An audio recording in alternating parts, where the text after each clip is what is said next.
A'udhu billahi minash shaitanir rajim. Bismillah. Wassalamu alaikum. J'espère que vous allez bien les frères et sœurs. Donc aujourd'hui on va étudier un peu ce petit livre. Donc de Uthaymin. Donc il y a pas mal d'erreurs, d'omissions. Et il y a aussi des choses justes. On va pas dire n'importe quoi. Il y a des choses justes. Donc on va principalement essayer de réfuter, Inch'Allah, au mieux les erreurs qui ont été dites là-dedans. Donc c'est un livre sur l'unicité divine. C'est un sujet qu'ils aiment beaucoup traiter. Ils ont raison pour le coup. Maintenant, ils font des grosses erreurs, particulièrement à propos de la double shahada, etc. D'accord? Donc, on va aller dès le départ à la page 10. L'unité et sa classification. Donc, je vous montre. Mettez sur pause. Donc louange à Allah, Seigneur de l'univers, des mondes, et que la bénédiction et le salut soient sur notre prophète Mohammed, le sceau des prophètes, bon, Khatam al-Nabiyin, bon, ça dépend comment on interprète, et l'imam des pieux, ainsi que sur sa famille et l'ensemble de ses compagnons. Donc l'imam des pieux, bah ouais, mais dans le Coran, il n'y a jamais écrit que Mohammed c'est un imam, d'accord? C'est Abraham, comme on va le voir. Donc, entre parenthèses, sache que l'unicité at-Tawhid, suivant la classification des gens de science, se divise en 3 branches. Donc on va y retourner après à propos du 3, comme d'habitude. Donc l'unicité dans la seigneurie, l'unicité dans l'adoration, l'unicité des noms et attributs. D'accord? Donc on va dire que oui, je suis d'accord, il n'y a pas de problème. Maintenant, je pense qu'il manque des choses et j'ai pas envie de limiter le Seigneur. D'accord? Donc à propos de imam, l'imam des pieux. Donc dans le Coran, qui c'est qui est déclaré comme imam? C'est dans le 224, donc c'est Abraham. D'accord? Je vais faire de toi un imam à suivre pour les gens. Ça, c'est Allah qui dit ça à Abraham. D'accord? Et du 224 au 236, on voit plein de choses. Par exemple, Mohammed qui dit nous suivons la voie d'Abraham, la Milat Ibrahim, etc. Le modèle même de droiture. Donc, Mohammed suivait Abraham, premièrement. Ensuite, il y a quoi d'autre? Donc, on passe direct à la page 12 et 13. Il va falloir que je jongle pour vous mettre le livre à chaque fois. Donc, page 12 et 13. Donc, vu que le livre est petit, c'est bien, vous pourrez voir. D'accord? Donc, c'est très bien. Il cite l'unicité d'Allah dans la création. Il cite par exemple le 35.3. Voilà, donc il dit que c'est Allah le seul créateur. Donc, quand il cite ces versets, ça m'a rappelé un autre que, et c'est en le lisant qu'il a recité après. C'est le 23.14. Gloire à Allah, le meilleur des créateurs. Peut-être ça serait mieux de dire le créateur par excellence, parce que lui, il dit kun fayakun, le Seigneur, alors que les humains, quand ils créent, je sais pas, une voiture ou autre, ils ont besoin de matière, d'accord? Que Allah a créé, d'accord? Donc ça, c'est... Il a raison sur le coup. Donc, par exemple, sa création englobe également les actes produits par ces créatures. Ainsi, la parfaite croyance au destin intègre le fait de croire que le créateur des serviteurs a aussi créé leurs actes. Là, par contre, il va y avoir un gros problème. Donc, il va citer le 37,96, mais décontextualisé, on ne peut pas le comprendre.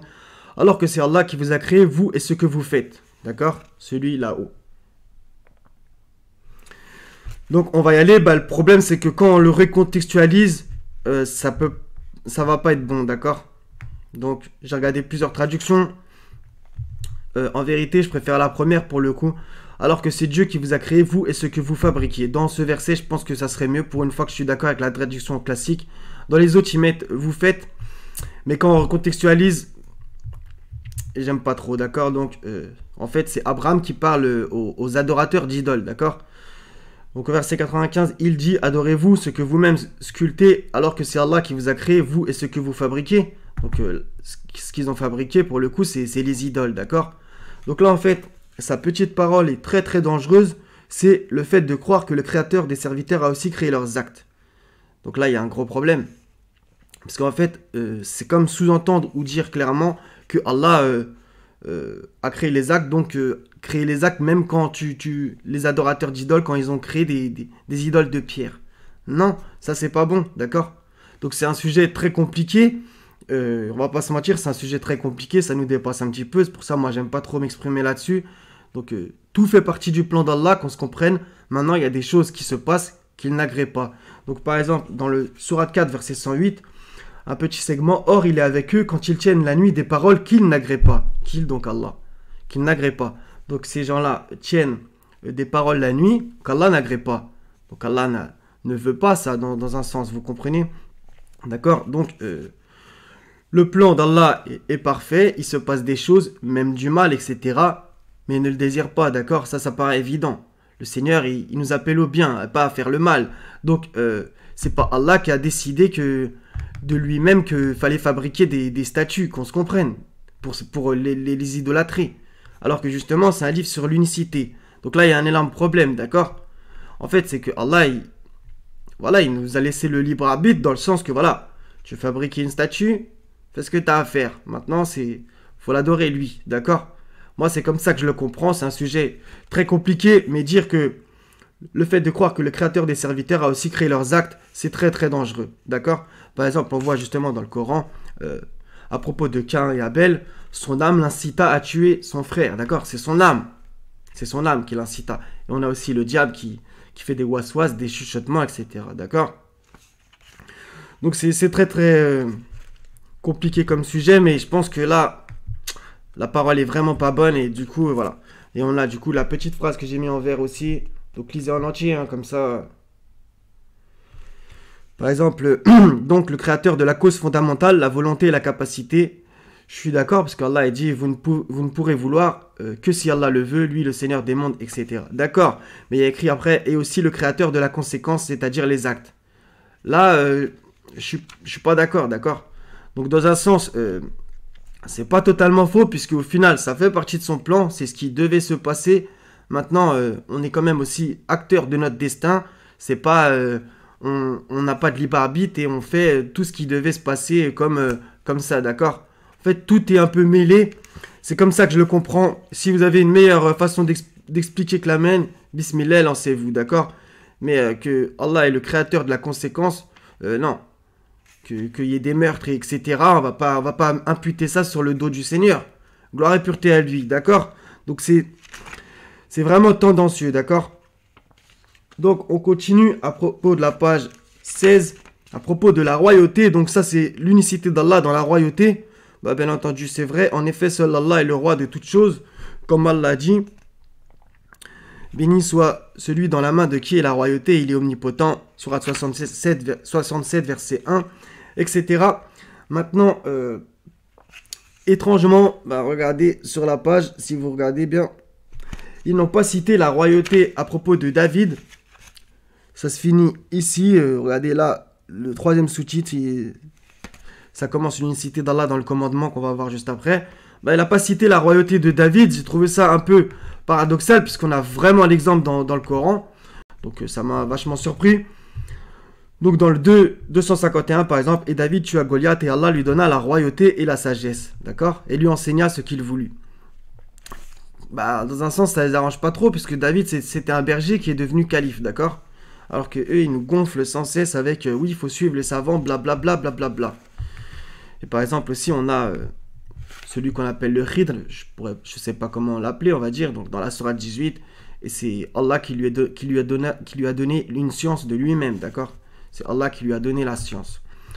Ça les arrange pas trop, parce qu'eux, ils disent qu'il faut apprendre 20 ans pour comprendre un hadith. Donc dans la sourate 38, il y a plein de choses concernant la royauté. Donc à propos de David encore. Et nous renforçâmes son royaume et lui donnâmes la sagesse et la faculté de bien juger. Dans le 26, toujours dans la même sourate, ô David, nous avons fait de toi un calife sur la terre. Donc c'est quand même pas rien. Et le verset 35, il est pour Salomon aussi. Donc Salomon dit, Seigneur, pardonne-moi et fais-moi don d'un royaume tel que nul après moi n'aura de pareil. C'est toi le grand dispensateur, d'accord? Donc j'ai trouvé ça un peu étrange de ne pas citer tout ça. Donc, page 18, à propos du commandement, là encore une fois, bah, c'est juste, il n'y a aucun problème. Purée, j'ai laissé en grand. C'est juste, il n'y a aucun problème. Le commandement appartient entièrement au Seigneur, bien entendu. Maintenant, ça m'a vachement étonné qu'il ne cite pas, par exemple, le 4,59, qui, entre guillemets, les arrange dans leur doctrine, même si pour moi, ils le tordent. Le 4,59, ô les croyants, obéissez à Allah et obéissez aux messagers et à ceux d'entre vous qui détiennent le commandement. Donc là, on parle bien du commandement sur terre. Rien à voir avec le commandement divin, qu'on se comprenne. De même que David, c'était un calife, il a eu un royaume, donc il était roi. mais c'est Allah le roi, d'accord? Qu'on se comprenne. Maintenant, ça m'a quand même un peu surpris, parce que justement, ils utilisent le 459 à des fins de contrôle de la population, et à ceux d'entre vous qui détiennent le commandement, d'accord? Ça m'a quand même un peu surpris. Donc c'est un petit livre, mais quand même. Page 22 et 23. Donc, la troisième branche, l'unicité des noms et attributs. D'accord? Donc, là aussi, de mémoire, il n'a pas cité que, selon la doctrine sunnite, même s'il y a quand même des divergences, ils disent qu'il y a 99 noms d'Allah, ce qui, bien entendu, n'est jamais écrit dans le Coran. On va voir le 99 d'où il sort réellement, d'accord? Ça va pas plaire à certains. De même que le 3 et le 33 qu'on va lire après. Donc, page 22 et 23. Donc, qu'est-ce qu'il y a d'intéressant? Donc, la troisième branche, l'unicité des noms et attributs. Donc, en jaune et en vert, elle consiste à reconnaître l'unicité d'Allah dans ce qu'il s'est nommé et dans la description qu'il s'est faite dans son livre. Là, la partie en jaune, elle est bonne. Maintenant, il y a écrit quoi après? Ou selon les paroles de son prophète. Là, il y a un bug. Non, je suis désolé. Donc, on continue. Non, etc. Et sans anthropomorphisme. Parce que voilà, sans chercher le comment et sans anthropomorphisme, là-haut, ça c'est très bien. Là-haut, voilà, l'anthropomorphisme, il le critique. Bah, le problème, c'est que dans la page 26, il va y avoir une espèce de contradiction quand même. Donc, de ce fait, il faut absolument avoir la ferme croyance en tout nom par lequel Allah s'est nommé et attribut par lequel il s'est décrit, et prenant cela au sens apparent et non au sens figuré. Là, je suis pas d'accord. Tout en évitant de chercher le comment et l'anthropomorphisme. D'accord? Par contre, avec cette phrase, je suis parfaitement d'accord. Voilà. Il ne faut pas chercher le comment et l'anthropomorphisme. Donc justement, en lisant ce passage, j'ai pensé bien entendu au verset la main d'Allah, etc. Mais ça, c'est des sujets compliqués. Pour moi, c'est beaucoup plus imagé. Et de toute façon, on n'essaie pas d'imaginer le Seigneur. D'accord? Par contre, dire que il faut le prendre et en prenant cela au sens apparent et non au sens figuré, là, ça pose un gros problème pour moi. D'accord? Parce que justement, il va dire à la page, il va citer justement les versets à propos de la main d'Allah. Au contraire, ses deux mains sont largement ouvertes, etc. Ses deux mains sont largement ouvertes, etc. On a par exemple aussi d'autres images. Ce n'est pas toi qui l'en sais, mais c'est Allah, etc. D'accord? Donc, page 27, en jaune, il a donc affirmé pour lui-même qu'il possède deux mains décrites par la largesse qui signifie la large donation. Il nous est alors obligé de croire qu'Allah possède deux mains largement ouvertes de donation et de bienfaits. Bah, je trouve que justement c'est en contradiction avec la page 23, ce qu'il y avait écrit là, tout en évitant de chercher le comment. Non, mais et l'anthropomorphisme, oui, d'accord. Donc moi j'ai pas envie de parler de ces sujets, j'ai horreur, d'accord. C'est vraiment flippant, franchement. Cependant, il nous est interdit d'essayer par l'intermédiaire de notre raison, notre imagination, notre langue, de décrire le comment de ces deux mains et de le comparer avec les mains des créatures. Ça, je suis assez d'accord, mais avec l'histoire des deux mains, bon. Car Allah dit, il n'y a rien qui lui ressemble et c'est lui, l'audient, le clairvoyant. La sourate 26, verset 11. Il cite aussi le 7.33 et d'associer à Allah ce dont il n'a fait descendre aucune preuve. Bah, j'ai envie de vous dire, Bukhari par exemple, etc. Là, il recite encore le 26.11, il n'y a rien qui lui ressemble. Moi, j'aurais plutôt cité le 19.65, c'est-à-dire, je vous le montre comme ça, il n'y a pas de bizarrerie. 1965, le petit segment, lui connais-tu un homonyme, d'accord? Comme ça au moins les choses sont claires. Donc rien ne lui ressemble, lui connais-tu un homonyme, nul n'est égal à lui, etc. Donc ça c'est vraiment des sujets dangereux. Donc je m'attendais pas trop à ce que ce monsieur parle de ce genre de sujet dans un livre sur l'unicité. Pour moi c'est très dangereux. Et justement après il va mettre en garde contre, donc à la page 29, 30, 31... 32-33, il en parle un petit peu à propos, voire même jusqu'à la 35. Jusqu'à la 36, il va parler du trône, d'accord? Donc Istawa, etc. Donc ça aussi, c'est un sujet très dangereux. Vaut mieux pas y aller. Et comme il a dit, il avait raison pour le coup. Il y a pas mal de gens qui se sont égarés à essayer de chercher l'histoire du trône, Allah, etc. D'accord? Ça, faut vraiment faire attention, d'accord? Donc Allah nous demande de raisonner, de méditer. Maintenant, il y a des choses qui nous dépassent. Faut qu'on reste à notre place, d'accord? Nous, on est une goutte de sperme. D'accord? Donc, on passe à la page 37. Donc là, ça va être à propos de la double shahada. Donc c'est quand même incroyable, c'est comme d'habitude. Hein. Donc c'est un livre sur le tawhid, l'unicité.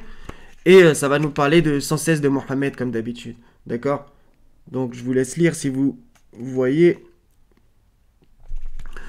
Les deux témoignages, voilà, ça commence. Le témoignage que nulle divinité sauf Allah, c'est juste, et que Mohammed et le messager d'Allah sont les clés de l'islam. Bien entendu, Mohammed est le messager d'Allah, et étonnamment, ils ne vont pas sortir le seul verset où c'est écrit dans ce sens. Mohammed Rasulullah, 48-29. Ça m'a quand même aussi étonné. En effet, l'entrée dans l'islam n'est possible que par le biais de ces deux attestations. D'accord? Donc en gros, Mohammed, ainsi que tous les autres envoyés, ils ont appelé à Allah, et eux, ils vous disent, pour rentrer dans l'islam, en vérité dans le sunnisme, là par contre, il faut attester de Mohammed. C'est quoi ce bordel? Donc justement, ils n'ont pas d'argument coranique, donc vous allez voir qu'est-ce qu'ils vont sortir. Un hadith ultra connu à propos de Mu'adh ibn Jabal. Donc ça, c'est un hadith. Hein. Lorsqu'il a été envoyé au Yémen par Mohammed, selon l'histoire officielle, de commencer sa prêche par le témoignage que nulle divinité sauf Allah et que Mohammed est le messager d'Allah. D'accord? Voilà. Ils n'ont pas d'argument coranique. Ils le savent pertinemment. Donc, la signification du témoignage nulle divinité sauf Allah. Et la reconnaissance de l'homme par la parole et le cœur que nul n'est adoré sauf Allah. Jusqu'ici, tout va bien. Après, il fait une petite explication de l'étymologie, etc.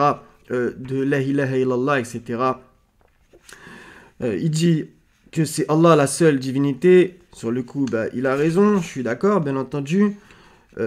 En plus, ça, c'est quand même assez cocasse. De plus, comment peut-on affirmer que l'adoration est vouée à autre qu'Allah alors que les prophètes ont dit à leur peuple, j'aurais plutôt dit les envoyés, adorez Allah, pour vous, pas de divinité à part lui. Sourate 7, verset 59. Et il y en a plein d'autres. Hein. Donc, j'ai envie de leur poser la question. Pourquoi les envoyés avant Mohammed, ils disaient la ilaha illallah, il n'y a point de divinité sauf Allah, et ils rajoutaient pas Mohammedan Rasulullah, bien entendu. Mais par contre, quand on parle de Mohammed et de l'islam, soi-disant, selon vous, en vérité, le sunnisme, là, il faudrait rajouter Mohammed. Donc, en fait, selon votre propre définition, tous les envoyés avant Mohammed, ils ne faisaient pas la shahada complète. Jusqu'à preuve du contraire, c'est ça qui est sous-entendu quand même. Donc, par exemple, Sourate 10, verset 90, quand Pharaon, il allait être noyé, il a dit quoi? Je vous le sors. Donc, Pharaon, quand il allait se noyer, il a dit quoi? Je crois qu'il n'y a d'autre divinité que celui en qui ont cru les enfants d'Israël. Ça ressemble quand même à une espèce de shahada, d'accord? Je crois qu'il n'y a d'autre divinité que celui en qui ont cru les enfants d'Israël. C'est comme si un peu il disait la ilaha illallah, d'accord? Et je suis du nombre des soumis, des musulmans, d'accord? Donc, bref. Donc ça veut dire quoi? Est-ce qu'il a attesté de Moïse? Non, d'accord? Et on retrouve, on va dire, l'espèce de shahada coranique dans la Torah. Dans le même sens, plus ou moins, d'accord? Il n'y a de Dieu que le Seigneur, d'accord? Donc on passe à la page 43. Regardez. Donc la signification du témoignage que Mohammed est le messager d'Allah. Bien entendu que Mohammed est le messager d'Allah. Mais ni Allah, dans le livre, n'a demandé qu'on dise la ilaha illallah Muhammadan Rasulullah à la suite, dans les prières, à la conversion, etc. sans cesse. Par contre, du coup, ils ont été obligés de vous sortir un hadith, d'accord? À la page 37, à propos de Mu'adh ibn Jabal. Ils n'ont que ça comme argument. Mais ça va pas tenir la route. Vous savez pertinemment. D'accord? Donc, là, ils vont citer le 758. Ça, c'est leur interprétation. Bref, c'est pas très très grave. Sourate 25, verset 1 aussi, qu'on exalte la bénédiction de celui qui a fait descendre le livre de discernement sur son serviteur afin qu'il soit un avertisseur à l'univers, au monde. D'accord, mais il n'y a pas écrit la ilaha illallah Muhammadan Rasulullah. Donc là, il patauge un peu dans la semoule, d'accord? Donc, parmi les exigences de ce témoignage est de ne pas croire que le messager d'Allah a un droit à la seigneurie, à l'organisation de l'univers ou un droit à l'adoration. C'est juste, ce messager est plutôt un serviteur que l'on ne doit pas adorer et un messager que l'on ne doit pas démentir. Là, j'ai envie de dire, ça a été quand même un peu fait. Puisque vous le placez à toutes les sauces, Mohammed. Dans chaque prêche, vous parlez que de lui. Même dans ce livre, il y a quand même principalement des versets coraniques. Alhamdoulilah, c'est très bien. Maintenant, il y a quand même certains hadiths cités quand vous êtes bloqué, d'accord? Donc, que l'on ne doit pas adorer, j'ai envie de vous dire, moi je trouve que c'est fait, il est idolâtré dans un certain sens. Et un messager que l'on ne doit pas démentir. Bah justement, vous vous détournez du Coran. Et qu'est-ce que Mohammed a reçu? Le Coran. Et vous vous en détournez sans cesse en réalité. Donc là, Uthaymin, il sort quand même pas mal de versets, on est d'accord? C'est très bien. Maintenant, quand il est bloqué, il sort des hadiths. D'accord? Comme par exemple la double shahada, qui n'existe pas dans le Coran. Aussi, parmi ces exigences, nous devons croire qu'il ne possède pour lui-même ou pour autrui aucun bienfait ni aucune nuisance à part ce qu'Allah aura voulu. Et il sort le 6,50. Je ne vous dis pas que je détiens les trésors d'Allah, ni que je connais l'inconnaissable, et je ne vous dis pas que je suis un ange. Je ne fais que suivre ce qui m'est révélé. Je fais juste une petite vérif parce que dans cette phrase en jaune,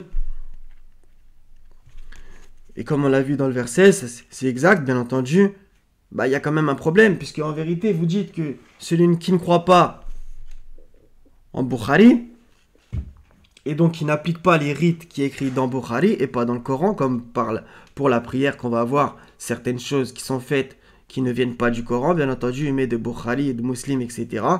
Bah, j'ai envie de vous dire, c'est quand même bizarre comme phrase. D'accord? C'est quand même bizarre. Puisque, en gros, si on ne fait pas les rites qui est écrit dans Bukhari, vous dites que la prière n'est pas valable, carrément. Donc, comment ça se fait que là, vous dites... Enfin, ce monsieur dit, aussi parmi ses exigences, nous devons croire qu'il ne possède pour lui-même ou pour autrui aucun bienfait. Bah, vous dites que suivre Bukhari, c'est un bienfait. Et celui qui ne le suit pas, sa prière n'est pas valable, par exemple, si tu n'appliques pas les rites de Bukhari. Donc, il y a quand même un gros problème. Donc, j'avais vu cette petite chose. Donc, page 49 et 52. Donc là, à propos de la page 46, il avait quand même remis. Voilà donc le sens du témoignage d'une divinité sauf Allah et Mohammed est le messager d'Allah. Qu'on ne trouve pas dans le Coran, bien entendu. Donc, on va revenir vite fait sur certaines choses. Donc, 48-29, le seul verset où il y a écrit Mohammed Rasulullah à la suite. D'accord? Mais je pense que dans un certain sens, c'était pas trop arrangeant puisqu'il n'y a pas écrit la ilaha illallah devant, d'accord? Donc je l'ai perdu. Mohammedan Rasulullah que vous voyez ici. Donc les 4 fois où il y a écrit Mohammed dans le Coran uniquement avec son prénom, il n'y a jamais écrit la ilaha illallah Mohammedan Rasulullah. Jamais dans le 344, 3340, 47.2 et 48.29. Et la seule fois où il y a écrit Mohammedan Rasulullah sous cette forme, à l'image un peu de la double shahada, la deuxième partie, c'est que dans le 48-29. Donc c'est quand même problématique pour eux, ils le savent pertinemment. Donc, plusieurs exemples de shahada coranique que Allah lui-même dit. 3-2, Allahu la ilaha illahu al-hayyul qayyum, qui ressemble au 2-255, le tout début, c'est exactement la même phrase. Le 3-6 aussi, la ilaha illahu al-hazizul hakim, qu'on retrouve dans le 3-18, la ilaha illahu al-hazizul hakim, d'accord? Et au tout début, il écrit shahid Allah. Donc Allah atteste. Le 3.18, elle est vraiment magnifique du coup, d'accord? Donc il n'y a pas la ilaha illallah Muhammadan Rasulullah dans le Coran. Je sais qu'il y en a plein qui le savent, mais c'est pas grave. On se répète, c'est pas très grave. 49. Donc à propos de l'adoration doit correspondre à la législation dans sa cause. Donc ça aussi, ça va être intéressant. Donc... je vous montre la page, mettez sur pause si vous avez envie de lire. Donc là, ils vont parler des innovations, etc. Ils vont parler pas mal des innovations à propos de voilà la nuit de l'ascension du prophète. Bref, selon leur truc. Donc il y a un petit passage. En effet, l'innovation, à la toute fin, en effet, l'innovation sous-entend que le messager n'a pas achevé la législation bien qu'Allah ait dit. Sourate 5, verset 3. C'est pas vraiment mon interprétation de ce verset, mais on va aller dans leur sens. Aujourd'hui, j'ai parachevé pour vous votre religion, votre dîne, et accompli sur vous mon bienfait, et j'agrée l'islam pour vous comme religion. D'accord? Bah, j'ai envie de vous dire, là aussi, ça pose un gros problème. Puisque là, en fait, vous utilisez un verset coranique qui se retourne contre vous, même dans votre interprétation. Parce que vous, je sais très bien, selon les exégèses, quand est-ce que vous dites que ce verset est descendu, avec les causes de la descente, etc. Bah ouais, mais il y a un problème. Puisque avec ce verset, ça devrait dire la législation est terminée. Khlas, on n'ajoute plus rien. Et vous vous dites que les hadiths, qui sont, tout le monde le sait, arrivés après, même s'il y en avait soi-disant pendant la révélation qui était mise à l'écrit, ben, je comprends pas, puisqu'ils ont été appliqués après. Je comprends pas. Donc Muwatta, tout le monde sait très bien que c'est arrivé quand même quelques années après, et ne parlons même pas de Bukhari, selon l'histoire officielle, encore une fois, 200 ans, etc. Donc là, il y a un énorme problème. Donc la législation se termine avec le Coran, mais finalement, vous prenez un autre livre. Donc, page 53, on continue. À propos du petit passage en vert. Donc, l'adoration doit correspondre à la législation dans sa quantité. D'accord? Donc, si quelqu'un venait à dire qu'il prie le Zohr, prière du midi, en 6 rak'at, son adoration serait-elle en accord avec la législation? J'ai envie de vous dire laquelle. Non, bien sûr, car cette prière n'est pas en conformité avec la législation dans sa quantité. D'accord? Et ils vont mettre un passage en vert en bas. En effet, un grand nombre de savants a démontré que l'ordre de lavage des membres fait partie des obligations des ablutions. Verset 6 de la sourate 5. On va y aller après. Celui qui ne l'a pas respecté doit obligatoirement refaire ses ablutions. Ainsi, l'homme évoqué dans l'exemple aurait dû commencer par son visage, ensuite ses avant-bras, ensuite sa tête pour enfin finir par ses pieds. J'ai envie de vous dire, là aussi, il y a un problème, il y a encore une contradiction avec ce que vous faites réellement. Puisque là, vous prétendez appliquer réellement le sourate 5, verset 6, mais en vérité, il y a énormément d'ajouts qui viennent de Bukhari de Muslim. Ne faites pas semblant, on va justement voir une vidéo, d'accord? Donc, etc., donc blabla, si tu pries pas à l'heure, etc., donc sa prière ne sera pas valable, etc. Lisez aussi ce passage-là. En plus, vous êtes rempli de, oui, ce qui est valable, ce qui est pas valable. On est qui, nous, pour dire que la prière n'est pas valable, d'accord? Moi, par contre, j'affirme que votre prière que vous faites ne vient pas du Coran pour beaucoup, d'accord? Le Allahu Akbar qui n'existe pas, Sami Allahu liman hamida, etc., qui n'existe pas, réciter 3 sourates, ça n'existe pas, obligatoirement la Fatiha, pareil, les bras ici, pareil, etc., le salam aux anges, pareil. Tout ça, ça vient de Bukhari. Donc c'est vous qui faites énormément d'ajouts. Donc, est-ce que les rakats, ça existe déjà au pluriel? Bah non, d'accord? Je vous mets au défi de trouver 2, 4, 4, 3, 4 dans le Coran. Je vous mets au défi jusqu'au jour de la résurrection. Vous n'arriverez pas. Donc ça vient d'où? Ça vient de Bukhari. Donc la législation est où en fait? Je vous demande, elle est où la législation? Dans le Coran ou dans Bukhari? Ou dans le Coran et dans Bukhari? Bah ouais, mais selon certains autres livres, ils disent que Bukhari est une révélation aussi. C'est une révélation divine. Et ils ont même le culot de dire que la sunna explique le Coran alors que l'inverse n'est pas vrai. C'est quand même honteux. C'est des blasphèmes. Donc voilà, donc on va regarder 2-3 trucs. Donc à propos de Omar, un petit passage à propos du jour du jeudi. Pour ceux qui connaissent, c'est relaté justement dans Bukhari. La douleur égare notre prophète. Bah bravo d'avoir dit ça. Nous avons le livre de Dieu, il nous suffit. D'accord? Et maintenant vous nous dites Coran et Sunna. Bah Omar il disait pas ça. Et il y a aussi, vous verrez dans l'histoire officielle encore une fois, que Omar et Abu Bakr, ils ont brûlé des recueils de hadiths. Comme d'habitude, la contradiction, je vous trouve un autre hadith que vous n'allez pas apprécier. Donc selon cette édition, Bukhari, tome numéro 4, d'accord? Page 273. Et le hadith, je vois pas bien, 5022. Ah, je l'aime beaucoup celui-là, parce que... Donc, mettez sur pause. Maintenant, on le lit. Talha dit, j'interrogeais Abdullah ben Abi Awfa en lui disant, est-ce que le prophète avait fait un testament? Abdullah, entre parenthèses, répond, non. Je dis, et comment donc a-t-on prescrit aux gens le testament? On leur donne l'ordre de l'observer sans que lui ne fasse un testament? Ça, c'est juste. Abdullah dit, il avait testé de suivre le livre d'Allah. D'accord? Où est-ce qu'il y a écrit Coran et Sunna? Comment vous allez faire avec ce hadith? Donc, les rakats, ça n'existe pas. Légiféré par qui? Les rakats, Bukhari. Allahu Akbar, ça vient d'où? Des hadiths. Si vous ne me croyez pas, bah, on fait la recherche ensemble. Encore une fois. Donc, par exemple, ils disent quoi? que je me paume pas. 2 secondes. Voilà, on vient à la page d'avant en fait. 2 secondes. Donc regardez le passage en jaune là-haut. Purée, merde, là-haut. De même, si quelqu'un venait à dire gloire à Allah, subhanallah, louange à Allah, alhamdoulilah, et Allah est le plus grand, Allahu Akbar, 35 fois après chaque prière prescrite, cela serait-il correct?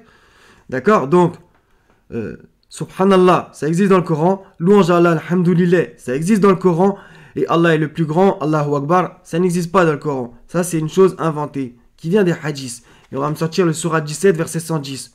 Ne jouez pas avec les mots. Moi, je veux le mot pile poil. Donc, la réponse, nous disons que si tu as pris le nombre 35 fois, notez bien, hein, comme adoration, tu es dans l'erreur. Par contre, si tu as voulu l'ajout sur ce qu'a institué le messager, d'accord? Donc, encore une fois, ils disent que la législation est aussi dans la sunna. Tout en reconnaissant que ce qui a été légiféré, parce qu'ils disent que Mohammed est un législateur, et 33 fois, et ils appuient sur certains versets, par exemple, ce qu'Allah et son messager ont interdit. Bref. Que ce qui a été légiféré est 33 fois. Donc on retrouve le 33, l'infiltration des francs-maçons. Alors l'ajout ici est sans mal, en effet, car tu as séparé l'ajout dans ton intention de l'adoration qui est le fait de dire combien de fois? 33 fois, d'accord? Donc on va y aller après, hein. Je sais, j'ai fait un petit peu les choses à l'envers. Pas facile à gérer. Donc à propos de Subhanallah, ça existe dans le 12-108 par exemple. Donc gloire à Allah, ok. À propos de Allahu Akbar, déjà Allahu Akbar, ça n'existe pas, c'est Allah-i Akbar, d'accord. Premièrement, donc, surat 9, verset 72, et la satisfaction d'Allah est plus grande encore. Allah-i Akbar, ok. 29, 45, Wala zikru Allahi Akbar, il le rappel d'Allah est certes ce qu'il y a de plus grand, c'est le rappel, d'accord. Et si vous voulez l'attribut d'Allah, c'est El-Kabir. 40, 10, la version d'Allah est plus grande. C'est la troisième haute fois, la seule où il y a écrit Allah-i Akbar. C'est les 3 fois, d'accord? Et son vrai attribut, c'est El-Kabir. Je vous le trouve comme ça, on dit pas je sais pas quoi. Donc il arrive plusieurs fois, hein. Donc c'est lui le haut, le grand, dans le 31-30. D'accord? Il arrive plusieurs fois. Donc maintenant, on continue. À propos du 17-110, parce qu'ils aiment bien essayer de m'envoyer ce verset, et proclame hautement sa grandeur. Donc il y a écrit takbir dedans. Bah ouais, mais non, il n'y a pas écrit et proclame Allah est le plus grand, d'accord? Proclame hautement sa grandeur. Donc à la limite, si tu veux être juste coraniquement, tu dis El Kabir. Bref, donc le takbir, ça vient d'où? Du Coran. Bah, le mot existe dans le Coran, qu'on se comprenne. Maintenant, le Allahu Akbar vient des hadiths. Ceux qui connaissent les hadiths savent pertinemment ça. Il prononce ça 4 fois, le takbir, dire Allahu Akbar. Et là, il y a 30 occurrences, hein, quand même. Là, on est dans Sahih Muslim, d'accord? Ok? Donc, je vous en trouve d'autres si vous ne me croyez pas. Faire le takbir, puis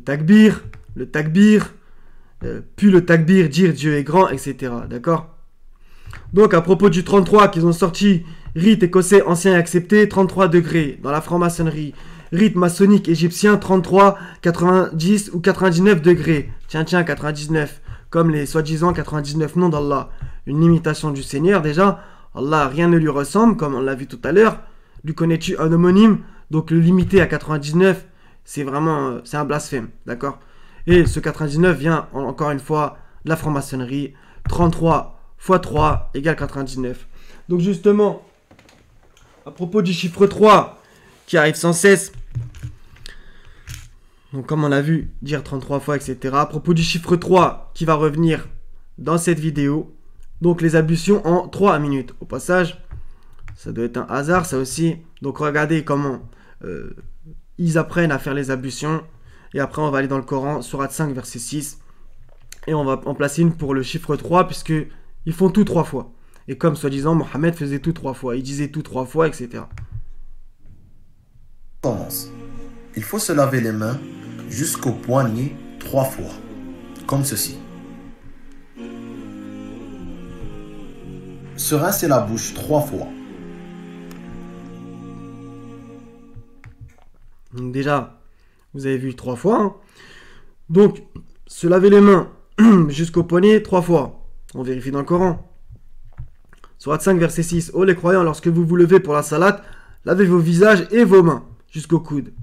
Bah, il y a écrit visage avant les mains. Où est-ce qu'il y a écrit la bouche? Nulle part. Et le mot bouche, vous le trouvez dans le Coran. D'accord? Il existe. De même que le mot oreille, il existe aussi. J'ai déjà fait 100 fois la démonstration.